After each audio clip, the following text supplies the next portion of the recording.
Joey Reese and Billy Blue Shop. Get yourself a pickle. Get yourself a boot. Joey Reese and Billy Blue Shop.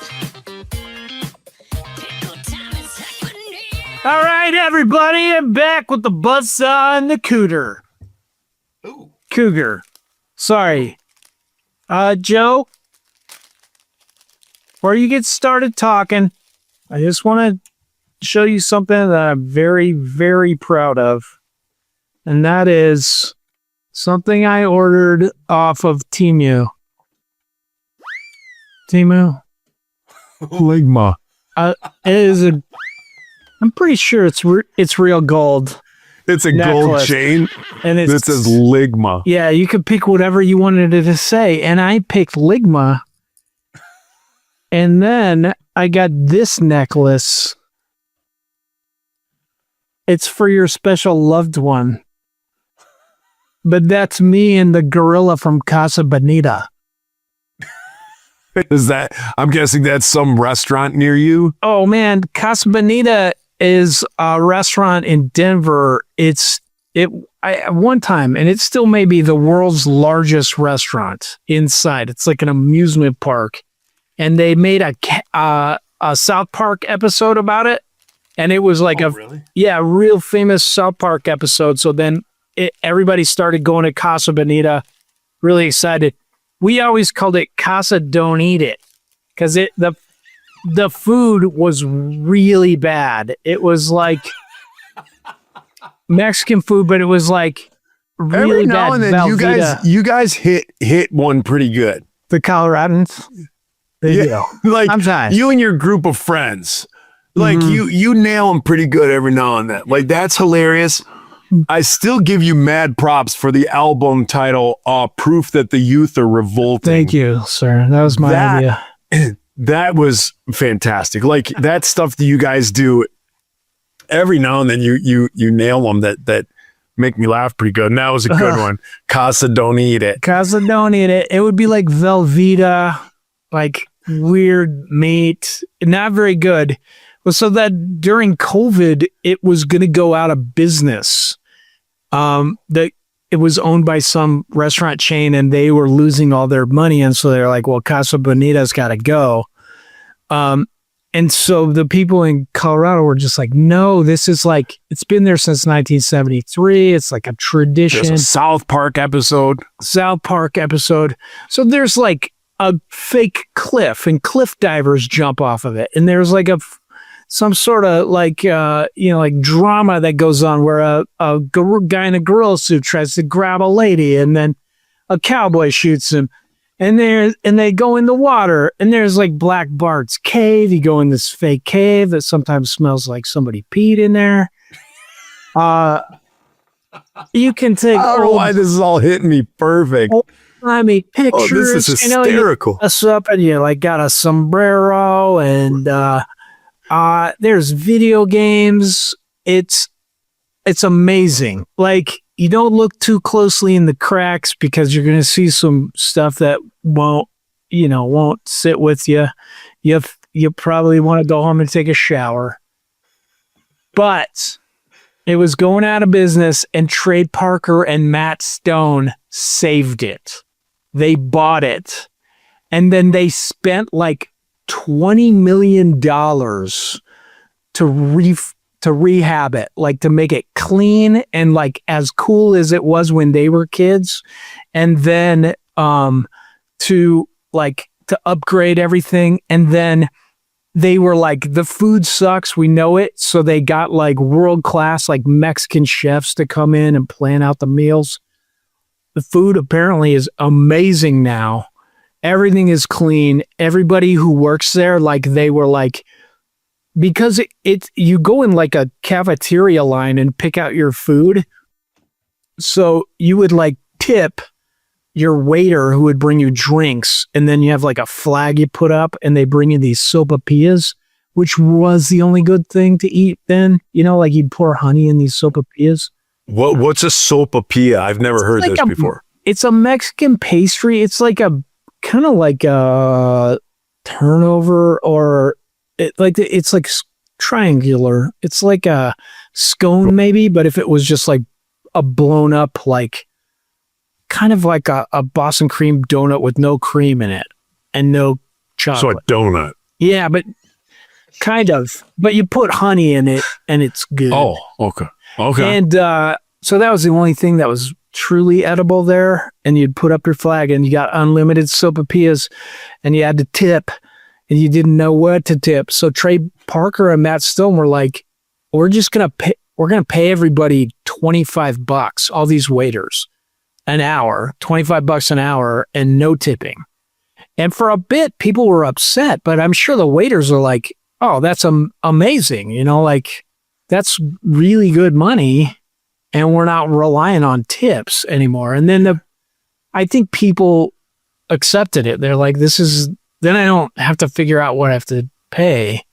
So how much is it to like eat there? What's a normal, you know what I mean? So I don't know. To get back in there, you had to get on a waiting list, and no joke, it was like 8 months. So Karen, I just got like they send you in the mail like a credit card, and it's got your membership number, and then you can get into the lottery to go there.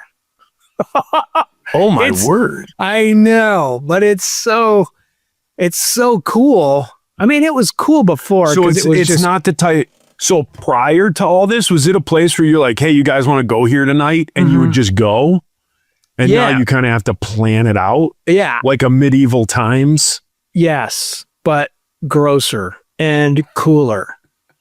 Grosser and cooler. Because it was like so chintzy, like so just corny. But like for us that grew up in Colorado, it was like very nostalgic, very cool. So I can't, they tried to like make it look the same, but clean. So I'm sure they tore out all the carpet and replaced it with like the same carpet, but new. Or hopefully they put down like the vinyl planking or something. But it's like nicer, but not with like not at the expense of like your nostalgia. And then I'm told there's like South Park characters that are hidden all over the place, like statues of Cartman. And really? Yeah. Excuse me. Excuse me. Sorry, listeners. Didn't mean to sneeze in your ears. So most of the guys in Fiverr, and I think got on the list early, and they've gone back and they've reported that it is good. Yeah. Yeah. I'm going to have to watch that episode. Here's the thing. A couple of things I want to, the conversation is going to spawn from is, first off, I love South Park, but I never watch it. Yeah. I think I've seen over all the years, I think I've probably seen less than 20 episodes of South Park. Really? Yeah. But I enjoy what I see. Oh yeah, it's funny. And there's some of those iconic ones like the Warcraft one. I've probably seen that one probably 10 times. Lemmy Winks. But again, Have I you only seen count that one? What's that? Lemmy Winks, the one where it's like Lord of the Rings, but it's the gerbil crawling through. Mr. What's his name? Mr. God, no. Yes, I think I have seen that. Mr. Garrison. Mr. Garrison. Did you see that? Did Just you so ever everybody see can see what I'm drinking here. It's Verner's, guys. Zero sugar. Yep. It is the finest root beer in America. Not root beer. It's ginger beer. Did I say root beer? Ginger. Yeah. It's ginger ale. Yeah.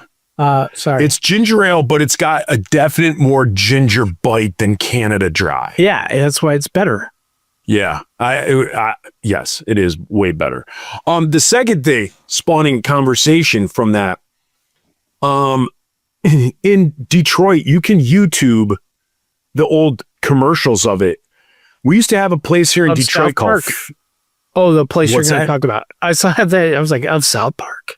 No. We used to have a place here in Detroit. It was in a city called Madison Heights, which isn't far from here. It's a neighbor city of Royal Oak. But we had a place called Farrell's. And Farrell's was like a 50s, it was like a 50s soda shop. Okay. that was sensory overload. And you would go there for birthday parties and stuff. And they had bells and whistles and horns went off and spinning lights. And, you know, if it was like your birthday, your parents would take you there and you were terrified because like people would come out and honk horns in your face. And like there was a train that ran around like the ceiling. It was on like a track that went around the ceiling. And you could get like, you know how in the, I think it's Christmas Story. Maybe I'm getting my movies mixed up, but I thought in Christmas Story, there was a, oh no, you know what it is? Bill and Ted's Excellent Adventure. The Ziggy Piggy. Oh, Ziggy yeah. Piggy. And Napoleon's eating that huge thing. That place is similar to what Farrell's was. And so you could get this giant thing, like this giant sundae, and it was like 3 gallons of ice cream. Oh my every gosh. topping. So that was a crazy place here. And that closed in like I want to say like the late 80s. But that was a place growing up that was bananas to go. Like if you had any sort of sensory issue as a child, it put you over the edge. It was brutal. It was brutal. It was not fun to go.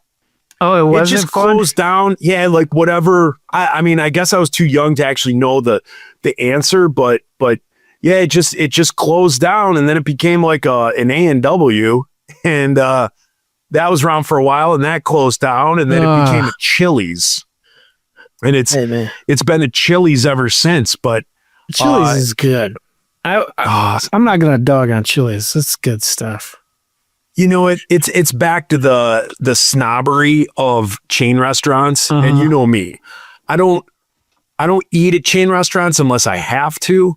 I exclusively eat at Applebee's. Everybody, but like that set aside, yes, if I had to go somewhere where there wasn't a mom and pop restaurant, Chili's is good. I do like their crispy tacos. Have you ever been eating good in the neighborhood? I have. Applebee's, they have some good apps and stuff like that.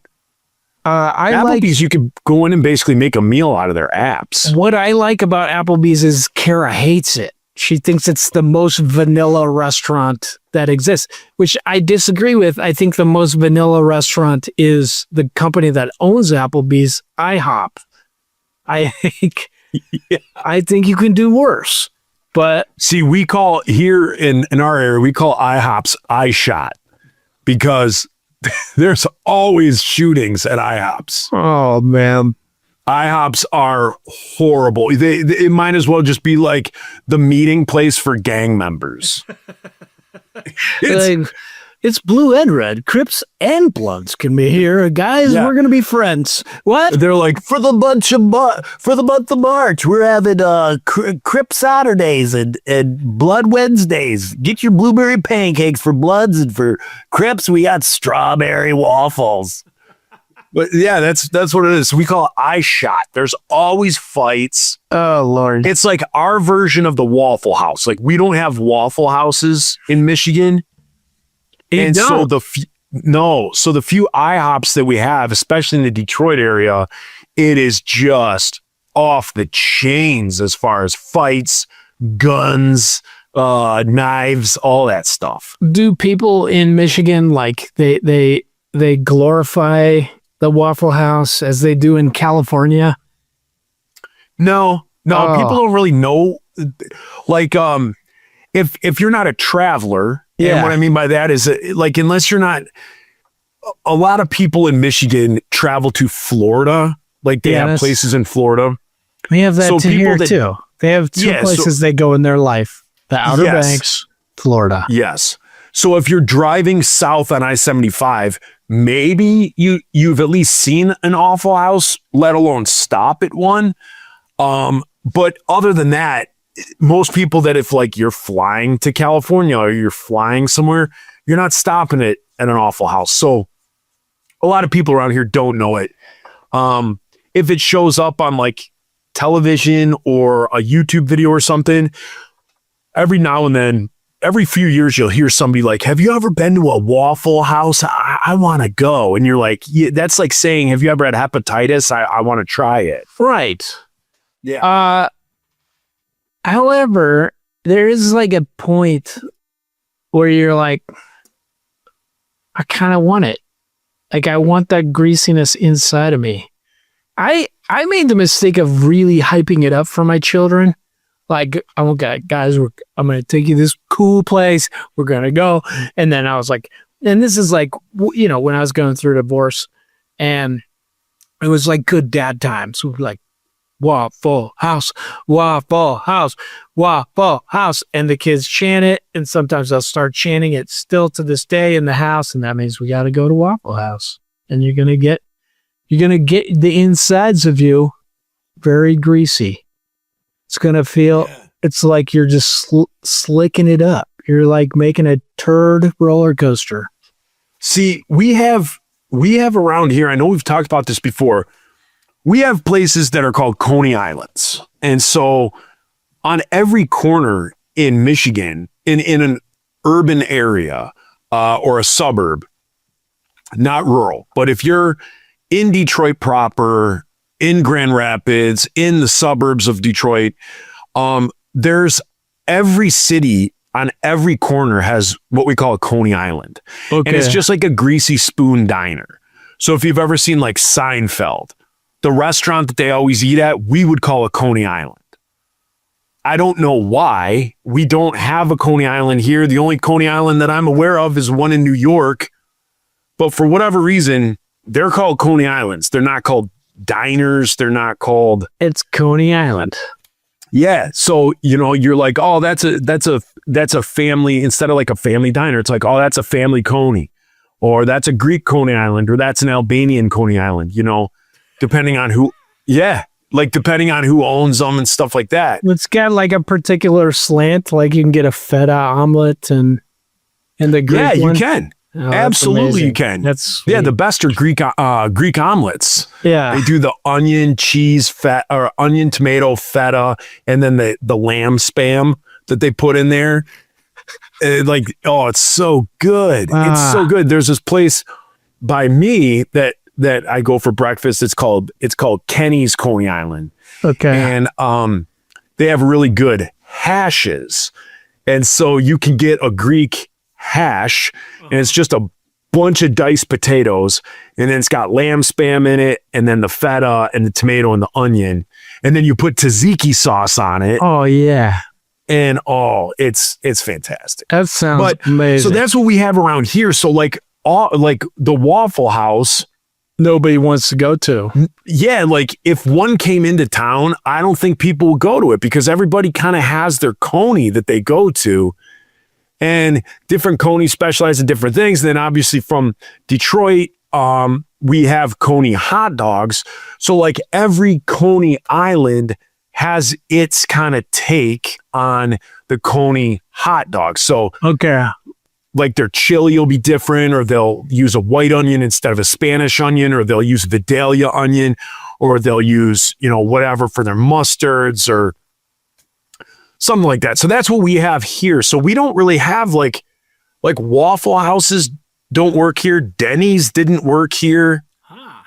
Yeah, like those kind of chain breakfast places that are kind of staples across the country. We don't really have here. We had Big Boys like Elias Brother. Well, I don't know if they're called Elias Brothers elsewhere, but Big Boys, we had those and they all closed down. But now a few are starting to pop back up around here. Big Boys. Big Boys. I don't get it. I don't get it about those. Like, it seems like it's all hype and it's not that good. I would agree with you. One thing that's great is if you eat keto, if you eat keto on the weekends, on Saturdays and Sundays, they have a breakfast buffet. What? Yeah. So that sounds amazing. Yeah, so they have breakfast buffet on Saturdays and Sundays. It used to be 7 days a week, but since COVID, it just went to Saturday and Sunday. Yeah. They're like, we can't afford to keep replacing this sneeze shield. Exactly.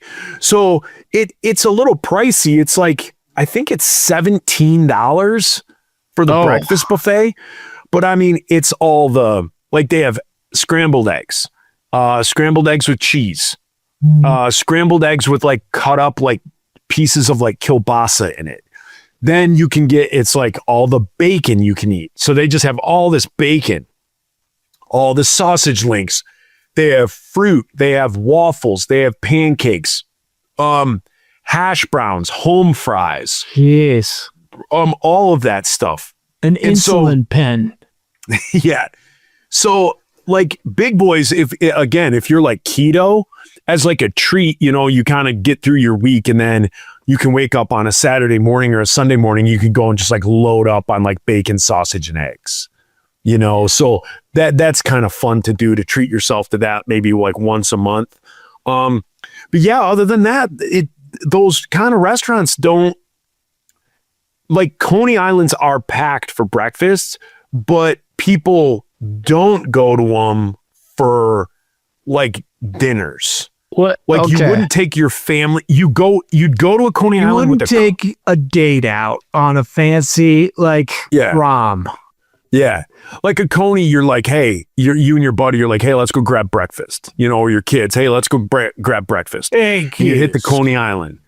kids, but Dad's you wouldn't- hungover. Quit yelling. We're going to Coney Island. Go to Coney. We're going to Kenny's. But you wouldn't like, hey, guys, what do you want for dinner? Oh, let's go to the Coney Island. Nobody really does that. Yeah. It's basically breakfast, lunch, and then you go somewhere else for dinner.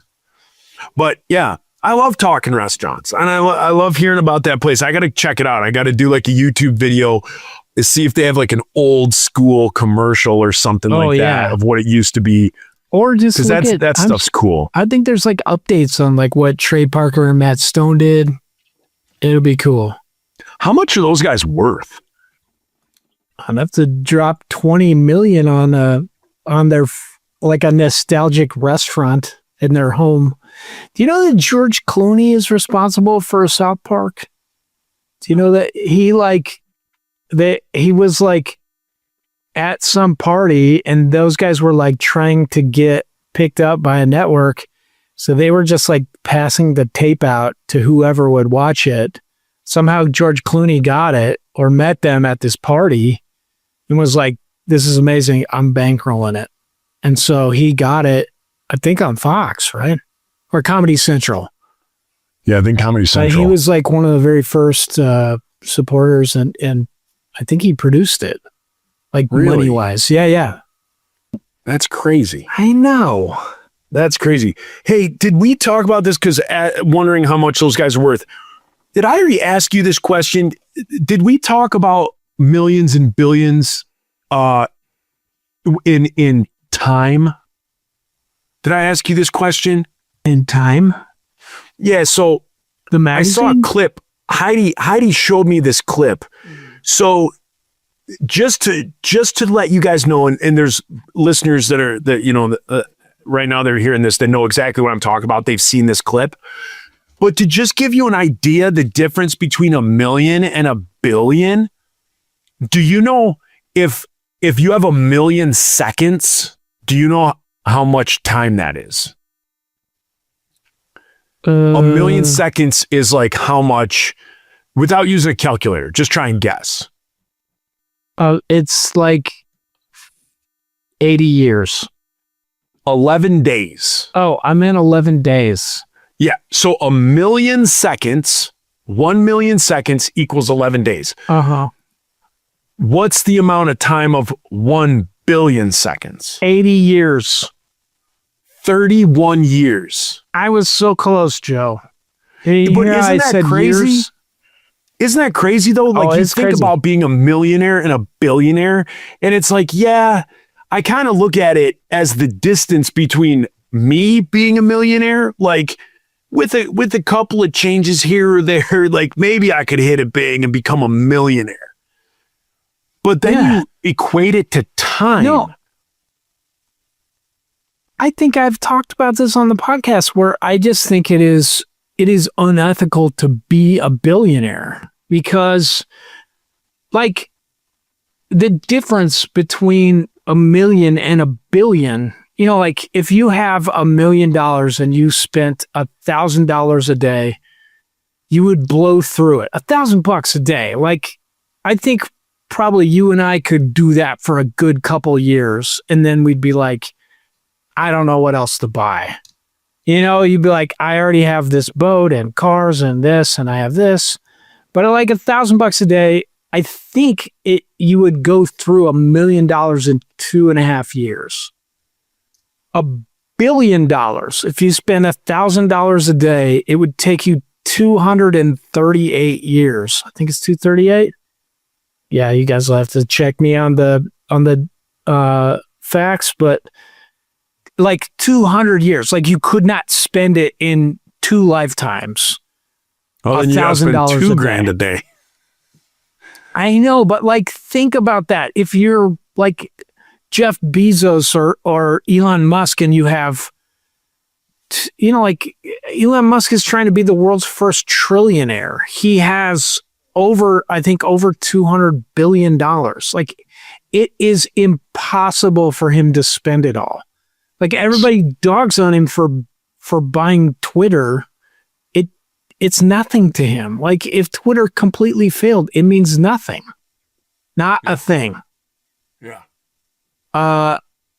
That's insane. Like it's insanely to me like immoral that like you could have that much money that it's impossible for you to do anything meaningful with it to make yourself happy. Like it's way more than if you just spent every dollar you wanted to make yourself happy. You'd still be filthy rich forever. And there's like, so, you know, also he doesn't pay taxes, you know, like there's your immorality too. You know, like you and I are carrying the tax burden while this guy right now is running the country and making almost $1 trillion. Yeah. That's another talk. But I just feel like it's immoral. I think that we as a society should, if your goal in becoming a billionaire is like to outdo somebody else because you can't ever spend all that money, then like make that be a thing. Like you get there's like an avenue going up to the Capitol and you get a gold statue for every billion you make. Like try and see who gets the most, but then you give it in taxes. You know, like you can keep 10 billion. Yeah, and I never don't know spend it all. Yeah, I don't know what it is with. I'm never gonna tell someone like me and you look at things different. Like, do I think it's crazy that someone has $1 billion? Absolutely, I do. Do I think it's a shame that they don't give almost all of it away? Like, yeah, I do. Or pay taxes. Like, how about that? We do all the work. We buy all your stuff and we create this world where you can become billionaires. Pay for it. Just pay taxes. But just pay your fair I don't look share. at it like you do. Like, I don't think it's immoral. I think just like you and your job, you can choose to do what you want to do with your money and your wealth. Other people can too. Is it a bummer that people don't do more? And do I hope those guys are doing more behind the scenes that we don't know about and helping things? I hope so. But I wouldn't ever want like laws to be in place and things like that to tell people how they have to spend their money or that they've earned it through something that they've invented or because they're like just paying great at business. Taxes at all? Like just paying taxes because those guys don't. Well, here's the thing. There's so many loopholes. Well, that's the thing. So it's not their fault. It's the government that has set up that can happen. So if the government changes it's the oligarchs who control the government. It's people who can afford lawyers or can bankroll politicians. So in short, it's the government, right? Like however you discern that, yeah, it's the government. Like you're ultimately paying the IRS money. So if whoever runs the IRS, whatever you want to call it, above that, yeah, they need to close those loopholes. Definitely. You know, like my thing is if you have a billionaire who's living in the US and it's like, hey, we're going to close up loopholes and whatnot, then that billionaire is just going to move his base of operations to a country that wouldn't have that. Yeah. You know, so They already have bases of operations in those countries. yeah. So They to already me, have it's- houses. I mean, to me, it's like it's the cost of doing business. Like, do you let the 5 billionaires that live in the United States continue to deal with loopholes because they provide jobs and security and whatnot for hundreds of thousands of other people, or do you force those 5 people to take their business elsewhere? Yeah, and where are they going to go though? Haiti, the Congo, like I mean, where are they going to go? The other countries, they can go anywhere they want. the they're other billy first world goats. countries make their people pay taxes. We don't. Well, first off, you don't know that for sure. You know what I mean? I'm sure the reason people are wealthy and because they make whatever. It's like loopholes aren't an American thing. Like Yeah, wherever this is you true. go, the rich are the rich, right? It doesn't matter if it's Russia, if it's Denmark, if it's Spain. It doesn't matter does. where you go. If it's Brazil, It does. the wealthy Denmark. get wealthier. Right, but like Denmark, for sure, everybody pays taxes. They pay like usually around 60% of their income, but they're also the happiest country on earth. You know, like they're not, everything is taken care of. They're all like, their anxiety is so much less than ours. And billionaires there, if there are any, they pay 60% of their income in tax. I don't know. I mean, like, it'd be interesting to actually look at that. I think that you can go to countries where there's less regulation, but those countries, there's less regulation because it's more corrupt. Yeah, so I asked Google if there are tax loopholes in the Danish That's a good in question. Denmark. Mm-hmm. So it says there are very few loopholes in the Danish tax system, but there are some tried and tested ways that if you fulfill the criteria, you can use to legally reduce your tax bill, which is exactly what that answer would be here in the United States. Yeah, but ours is excessive. It is extreme. Like, if you're rich in this country, you don't pay taxes. Right, but so here's what puts a little bit of sand in my butthole is we can't make statements like Denmark, everyone pays taxes, and then you find out that they do have loopholes. Yeah, but And it's then- like small loopholes, not And then like change you the don't answer pay to at say, all. okay, well they do, but in the U.S. So it's everywhere. Like it's everywhere there are loopholes. Every country, I'm sure there's loopholes. And yes, the more corrupt and the more, I don't want to say third world. Is there a second world? How can we go right from first to third? Is there a Because second? when they came up with these ideas, it was like when we were fighting communism. So Second World was communist. Like you didn't have horrific Is that really the answer? Like yeah everyone was because- first and then communism was second and then right. But like the idea was that like communists, you didn't have homelessness or hunger, but you also couldn't own property.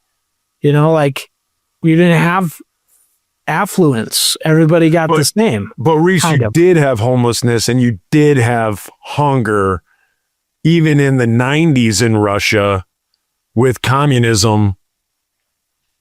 I guess the fall of communism happened in what, 88? 1990.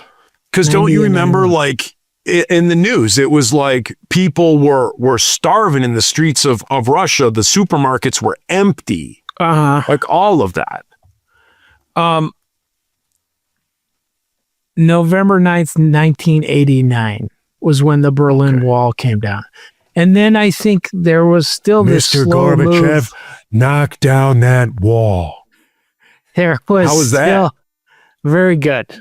It feel like you could be, if Ken Burns does something about Reagan, you Wait, could be the voice. Hey, look at the screen. This is my imitation of Ken Burns, a Ken Burns movie.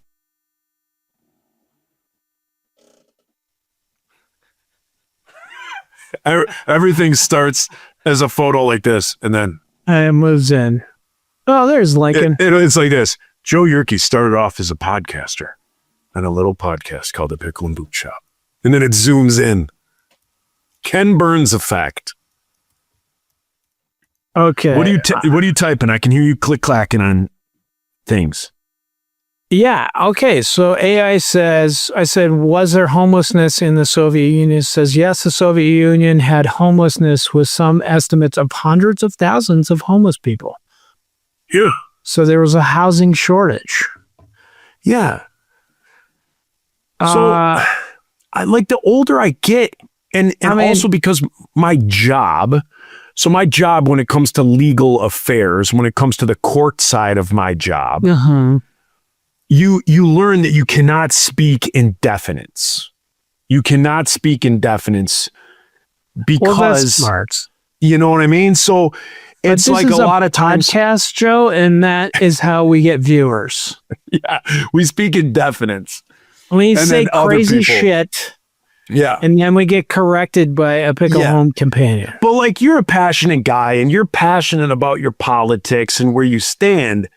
But sometimes like what you say, I'm like, man, I can't let you stand on that because that's not completely accurate.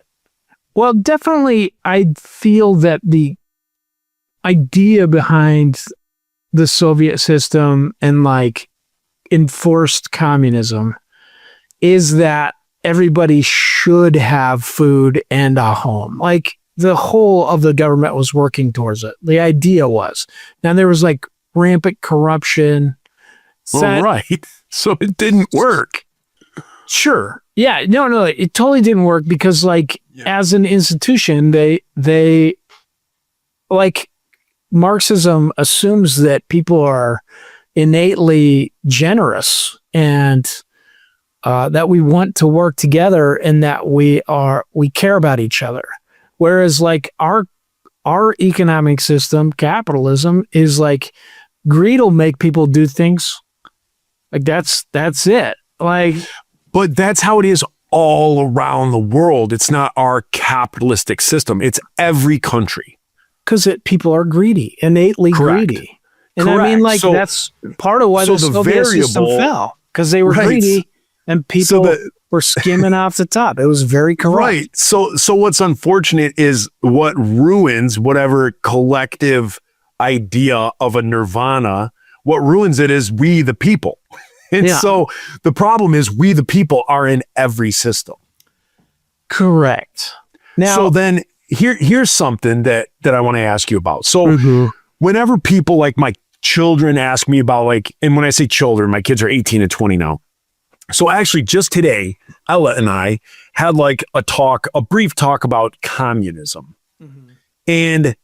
And I always, and correct me if I'm wrong, because if I've been speaking incorrectly whenever I use this as an analogy or a parallel, I don't want to be saying the wrong thing. So correct me if I've been speaking wrong all these years. But I always say communism didn't work because God and the morality was taken out of it, and and the government ran it. But when you look at something like Japuza, yeah. so Japuza was its own, you could say, communism in the sense of communal living. It was a commune. It was a commune of people who loved and cared about not only themselves, but everyone in that Chicago area around them. Yeah. And, you know, you could go to Japuza, you could be in downtown Chicago any time in a weekend. You could go for a vacation, be partying on the waterfront in Chicago. And if it's noon and you have a bike, you could ride to Japuza on your bike in downtown Chicago. You could go in there as a guest and you could have free lunch. Exactly. And then you could leave and you could go back to the beach and back to spending hundreds of thousands of dollars on whatever you wanted to, because you had that money to burn on the waterfront, whether that be alcohol, drugs, whatever. But like Japuza, that's how they lived communally. And I don't know if it's still there. I would hope it's still there. I would think it's still there. It is But still there, guess, yes. I guess I don't know. But like, that was always something with me that's the example I give to people when I talk about communism. And if like communism were to work, it would need to look like Japuza. You have to have Jesus in it. You have to have Jesus in it and completely rid yourself of self, and also government. Like they have a governing body, and then that governing body has to work within the framework of the government of the United States, but on their own volition, they take care of whoever needs to be taken care of. So I agree with you. Like communism, that's a good talk with your kids, because I think that like we always kind of in our culture mistake communism as like a government form. It's an economic system. So it means that like everyone gets equal share of the wealth. So like Jesus and his apostles were communists. They put everything, they gave everything to Judas, and then he paid for stuff they needed, but everything they were given, they shared equally. And that's kind of a Jewish tradition. Like Jewish people have kibbutzes. They have like these kind of communist farms where you go and everybody works and everybody gets the same thing. They all eat at the same table. But I think I think you're right. Cause like Karl Marx said, he was totally against the church, against the control of Catholicism and the Eastern Orthodox Church, just saying that like religion is the opiate of the people, which kind of sometimes it is, like it is something we use to soothe ourselves. And so instead of him just seeing it as like, hey man, Jesus, if you look at his teachings, it tells you to be giving of yourself or to die of yourself or to give to the collective or work together and help each other.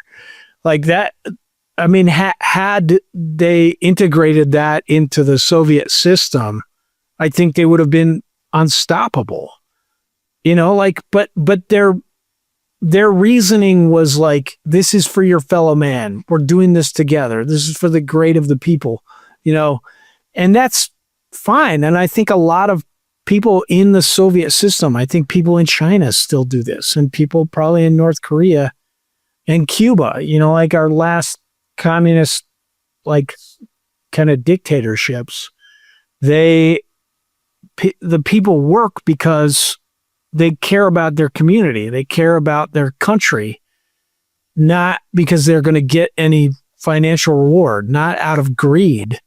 Where the Soviet Empire, I think, fell was that it just became more and more corrupt. And the more we could get, just like show the benefits of capitalism, that we always had too much. We always had excess. They wanted that. And I think that like people in positions of power in the Soviet system were able to see that too and be like, well, why can't I have a gold chandelier? Why can't my apartment be this big, and why it just like, if you were in charge of getting caviar to the people, of course you're scraping 10% of it off to sell in the black market. And then the people, finally, when it gets to like the coal miners in Siberia, they're not getting caviar. It just was broken because there was no reason for people to be good to each other if they felt like somebody else was getting more. For us, we work because it's, like it's how we get money. It's how we get our stuff. Right. it would be so much better if we were taking care of each other a little bit. But I don't think you can have that without the Holy Spirit. But here's the deal: to play not only devil's advocate, because I don't want to cop out and say devil's advocate because it is my thinking, but to say if we help each other out a little bit, we do. Like we provide food stamps and EBT and bridge cards and a little bit of socialism, Joe. We have like the social services and things like that where we do provide things for people. We do provide bills and housing and things of that nature. And usually what you're seeing is the homeless. From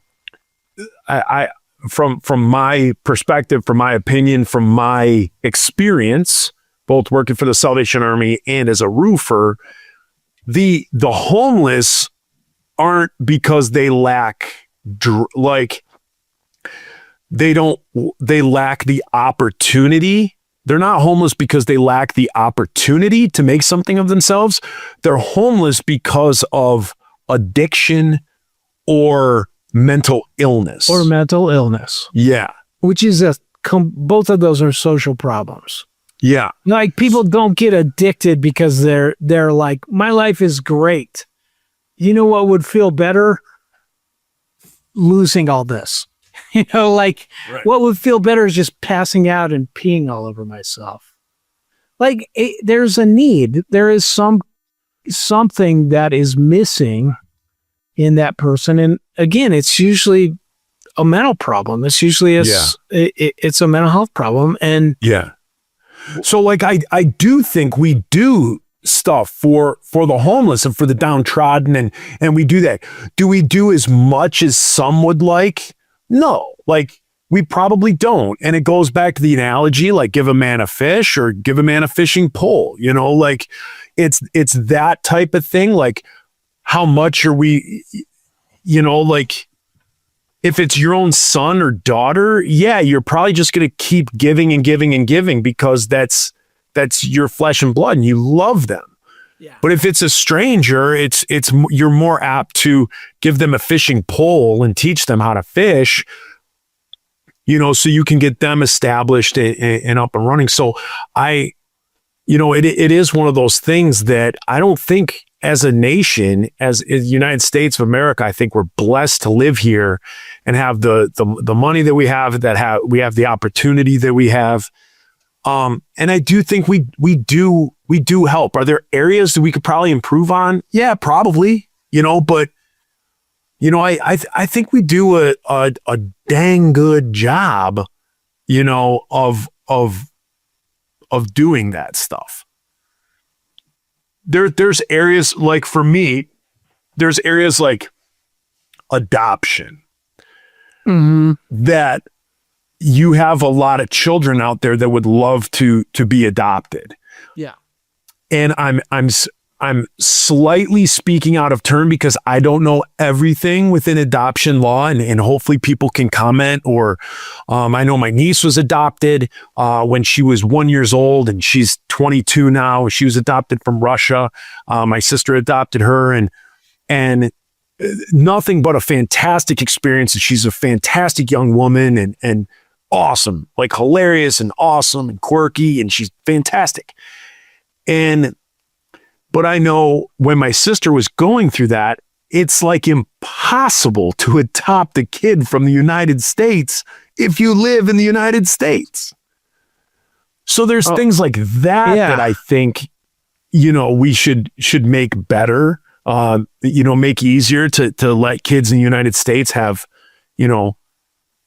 good families or families that aren't able to have children, make it very easy for them to adopt. And when I say easy, safely, right? You don't want adoption easy. So, the scourge of the people out there can prey upon. It's like people like me. Yeah. I don't know what that means. What are you talking about? Listen, dude, I got problems. Yeah. Well, we're going to stop it here and we're going to continue this talk on the page. So let's stop this and let's jump over to the paid and do that. Should So we let's talk thank about our. Oh, we're going to thank. That's all I wanted. Do we Yeah. thank our sweet pickle people or just $10 kind of a big deal? We do the. Wait, who do we thank? Who? We thank the 5 and 10s. Oh, good. Yeah. But only current ones. Current. So do active 10, Yeah. 5. Got it. I thought Apply we had a filter. lot of new people. No, Including- I thought we did have a couple. We did get a couple this week. Well, I think Yes, a few sir. canceled because we were at 97. I think we were at 98 last time. So we're getting there. We're getting them. We're whittling them out. Whittling them out. AIX. Flores Yeah, family. Yep. Flores family, wake up. You got to come up with a better name because right now you're first. And everybody hears it and they're like, oh, who's next? Amy Pudermobile Landers? She's trying harder. Andy Myers from Saturday Night Live, that guy. Anna feels odd and tingly about Joe and Reese. Thank you, Anna Kipps. See, that's what I'm saying, AIX. You got to try harder. Try harder. Anthony Cortez. Benjamin Lewis. Bill Shannon. Bill, you can do better. Come on. Every time I'm like, Bill, this is Bill the 8th. Bill, you better get it. Get in there. Broken Strengths. Brian the Goat. You need to work harder at this with your name. Come on, buddy. I think I just got syphilis. Bryce Turner. Buddy Van Steen. Can I say we're friends if I pay to hear my name? Yes, you can. Yes, you can, Jared. Yep. Carly Jane Cisco. Chad has a hog. He doesn't even need to change his name because we make it funny every time. Every Chris Pros. Christy Hale, you don't have to do anything. Your husband sacrificed so much to the insiders. Gold card for life. time. Yeah. Dan Stemple. Daryl Lowen. That guy's new. Daryl Lowen. He's new. Thank you, sir. Dave. David, what do you get when you put a piano down a mine shaft? A flat minor. Low T. A This is very flat good. minor. A flat minor. Yeah. Oh. Yeah. David Love. David Bossel. Hey, David Lotai. That was good. Lodi. Dean Golaberry. Dingleberry. Oh, Dean Golaberry. You're on point tonight, Joseph. Yeah. Derek Bond. Derek Sigmund. Doug Forsett. I hardly knew it. Eli Salazar. Emery LaFleur. Emily Thomas. Father of Grenlock, the smiling one. I think that's a new one. No, that's Noel. Oh, it is? No, Noel Duboulay. roly-poly Gmail. Don't tell everybody his email address, by the way, Reese. Franco the Tanko. Good change on that one, Frank. Heather feels ennui about being your friend. Hey, that's pretty good. I don't know what that means. This person's name is Helda Dick.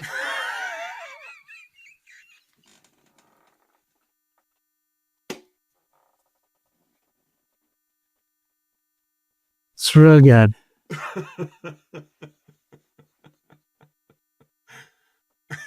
I ain't got real friends, but Joe and Reese are my hired friends. Brock, you got friends. Everyone is your friend, Brock. I feel like I make Jesus cry by being Joe and Reese's friend. I feel like it too. I feel like Joe and Reese are not my real friends. Not true. Not true. Come on.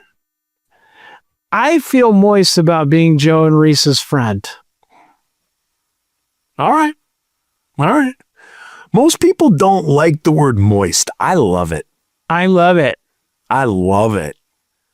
I love moist things. Same. Chocolate cakes. steak, Ladies. What? grilled chicken. I haven't had grilled chicken. I feel warm and fuzzy being Joe and Reese's friend. Yes, good. I'd rather not say. Irredeemably conflicted friend of Joe and Reese. Oh, irredeemably conflicted friend of Joe and Reese. Jared Bottorff, Jared Cramblett, Jason Powlaw, Jenny Blake, Jeremy Thomas, Jocelyn McCock. That's a good one. Or Jocelyn. Jocelyn McCock. I didn't even get it. I had to read Like it a you couple of times. Yeah. Joe and Reese are friends of mine. Zap. That's from Jesus is a friend of mine. That's Zap. Daniel Rudd. Yeah. Joe Curtis, Jordan Hellman, Josh Fennell. Joe, we only have 2 pages. This is easy. You get Yeah. one and I get one. Yeah. Josh full price at 75 post. Katie Bot Nickeltron. Ken Zapla. Kevin can't get enough of that wonderful duff. Kevin Ness. Kevin Porter. Kristen Diesel. Kyle, and Kyle.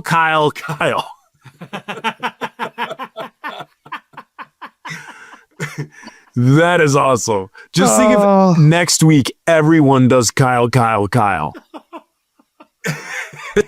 And we got to read 98 of them. This is our Or third 97. Kyle. Well, by next week it'll be 96. So we'd have to read 96 of them. Lihu Zeher. Mark Dyke. Martinanus. Matt Douglas. Matt Engelhoff. Mike Shields. Nate Phillips. Nick Butterfield. Nick Frazier. Nick Reyes. Nicole Bauer. Oliver Closeoff. Yeah. Patrick Johns, Paul Peterson.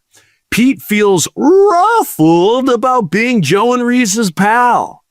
Phil, David Rourke, Reed Young. Wait, Rob. it's Ravid Dork. He changed it. What did I say? David Rourke. That's his name. Oh. It's always been David Rourke, and now it's Ravid Dork. Isn't it weird that my brain read it correctly? It is. Reed Young, Rob the gold medal winner Phelps, Shart Garfunkel, Shauna Melton Walker, she sells seashells by the seashore, Silent Steve, Sonny the friggin' loser Johnston, Sonny Johnston Fan Club, Steven Seaberg, Stephen Morrow, Super Dave, The Grim Reeker, 3 Mile Island Iced Tea. That's our drink. Yeah. Yes. Tim Payne, Tim Premu, Todd Grassman, Twanto, Tyler McDonald, Tyson Stegall, Weldong, and Zachary Faircloth. You guys, thanks so much. Thanks, you guys. For being supporters. And next week we're going to be doing a community member because we didn't do it today. We kind of flipped because we have some interviews and stuff like that coming up. So we kind of flipped things around this week. And next week we will have a community member coming at you, a little spotlight, as well as some interviews. So that's it. Talk to you later, guys. Bye. Talk to you later. Pizza.